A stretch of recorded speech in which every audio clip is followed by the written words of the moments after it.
South ఇండియాలోని అతి తక్కువ ధరలకి రత్నాలనందించే ఏకైక సంస్థ 6JVR.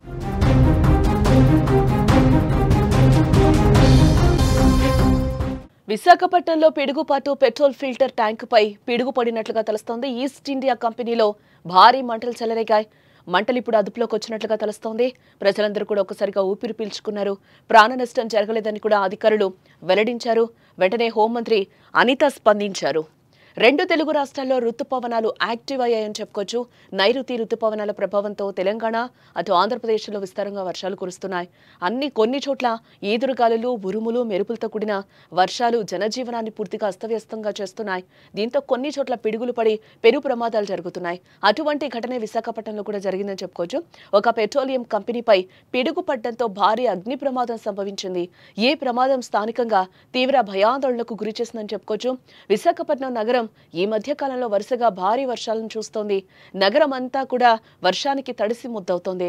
ఈ వర్షాల కారణంగా కొన్ని చోట్ల నీళ్లు నిలిచిపోయాయి. మెరుపులు, ఉరుములతో కూడిన ఈ వర్షాలు సాధారణ ప్రజలకు ఆందోళన కలిగిస్తున్నాయని చెప్పుకోవచ్చు.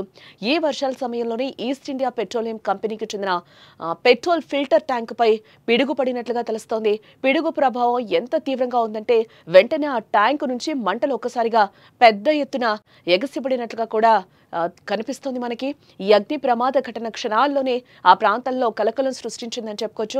కంపెనీ సిబ్బంది వెంటనే ఫైర్ డిపార్ట్మెంట్కి అయితే సమాచారం అందించారు. సమాచారం అందిన వెంటనే అగ్నిమాపక సిబ్బంది హుటాహుటిన సంఘటనా స్థలానికి చేరుకున్నారు. వారు చాలా వేగంగా మంటలను అదుపులోకి తెచ్చే ప్రయత్నం చేశారు. మొదట మంటల తీవ్రత చాలా ఎక్కువగా ఉంది.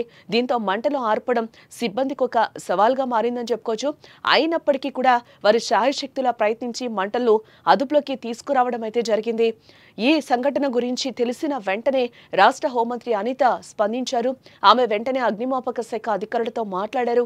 ఈ ప్రమాదానికి సంబంధించిన పూర్తి వివరాలను అడిగి తెలుసుకున్నారు. ఆమె మంటలు అదుపులోకి వచ్చాయని అధికారులు హోంమంత్రికి తెలియజేయడం జరిగింది. ప్రమాదం జరిగిన తర్వాత ప్రజల్లో ఎలాంటి భయాందోళనలు ఉండవద్దని కూడా ఆమె కోరారు. అలాగే ప్రస్తుతం ఉన్నతాధికారుల పర్యవేక్షణ కొనసాగుతుందని కూడా ఆమె స్పష్టం చేశారు. ఈ ఘటన వల్ల ఎలాంటి ప్రాణ నష్టం జరగలేదని కూడా అధికారులు ధృవీకరించారు. ఇది అందరికీ ఊరటనిచ్చే విషయంగా కూడా ఇక్కడ మనం చెప్పుకోవచ్చు.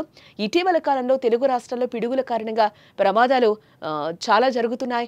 గత కొద్ది నెలలుగా తెలంగాణ, ఆంధ్రప్రదేశ్లో కూడా పిడుగుపాటు ఘటనలు పలు చోట్ల నమోదయ్యాయి. ముఖ్యంగా ఓపెన్ స్పేసెస్ పొలాల్లో ఉన్న రైతులు పిడుగుల బారిన పడుతున్నారు. గతంలో తెలంగాణలో కొన్ని జిల్లాల్లో ఒకే రోజు ఎక్కువ పిడుగులు కూడా నమోదయ్యాయి. ఈ సంఘటనల వల్ల కొన్ని చోట్ల ప్రాణ నష్టం కూడా జరిగింది. అలాగే ఆస్తుల నష్టం కూడా సంభవించింది. పిడుగుల గురించి వాతావరణ శాఖ కూడా ప్రజలను ఎప్పటికప్పుడు హెచ్చరిస్తూ వస్తుంది. పిడుగులు పడే సమయంలో ప్రజలు చెట్ల కింద ఉండొద్దని, సురక్షితమైన ప్రదేశాలకు వెళ్లాలని కూడా సూచిస్తున్నారు అధికారులు.